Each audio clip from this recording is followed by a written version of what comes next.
Assalomu alaykum. Bizni kuzatyapti turganlar, navbatdagi yo'limiz Namangan tumaniga chiqib ketyapti. Ko'rishlaringiz mumkin 15 kilovatli.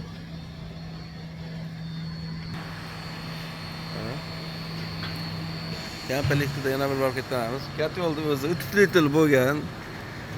Eng qizig'i tozalash o'ta udobniy. Shuni kechasiz kulib pastga tushadi, uchib ketolmagan qurumlar. Tozalashga muammo bo'lmaydi, xudo xolasa. Nimagaki, shuni eshitib olsangiz hamma joy ko'rinib turadi bunda. Yaqish bir marta o't yoqasiz, sovuq tushganda, shu bilan bakida ko'mir tugab qolmasa 2 sutka, 3 sutkadan 5 sutkagacha yetadi. Deb pechkani ko'ravermaydi-da. Bitta to'ldirib qo'yasiz. Mazza qilib katyol olgandek bo'lasiz-da-kin. Katyol bo'lsa shunaqa bo'lsin-da. Ya, komplektida katyol, balki motor reduktori, bu orqada havo pudaydigani komplektda bo'ladi.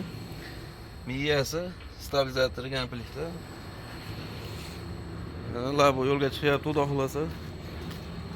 Motor reduktori mana komplekt. Arqaga oldiga aylanadi bu.